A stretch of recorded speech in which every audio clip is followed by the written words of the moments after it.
यद्वाप्नोति यच्चाप्युत्थामधीश्वरः प्रीतिवैयान्ति संयान्ति वायुर्गन्धानि वासयां स्तोत्रं चक्षुस्पर्शनं च रसनं प्राणमेव च अधिष्ठाय मनस्काय विषयान् वसेवते उत्क्रामन्तं स्मितं वापि गुञ्जानन्दा गुणान्वितं विभूतानानुपश्यन्ति पश्यन्ति ज्ञानचक्षुषः यदन्तो योगिनस्तैनं पश्यन्त्यात्मन्यवस्थितं यदन्तो यो वृन्दात्मानो नैनं पश्यते चेतसः यदा विद्यते तेजो जगद्भासयते किलं यच्चन्द्रमसि यच्चाग्नौ तत्तेजो विद्धि मामकं कामाविश्यतभूतानि कारयन्ते मोदसा पुष्णामि चौषधी सर्वाः सोमो भूत्वा रसात्मकः अहं वैश्वानरो भूत्वा प्राणिनां देहमाश्रितः प्राणापानसमायुक्तः पचायन्नं चतुर्विधं सर्वशताहं कृतिसंयदिष्टो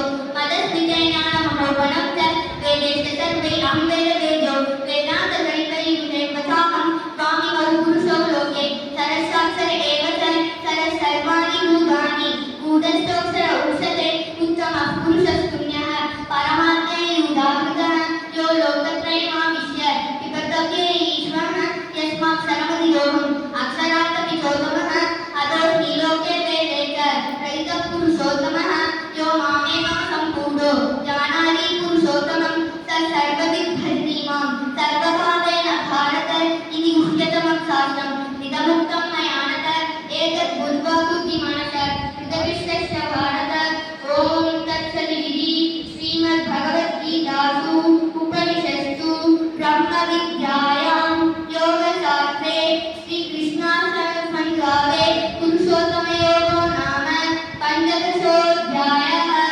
ॐ श्रीगुरुभ्यो नमः। हरिः ओम्। Thank you. Super. Thanks.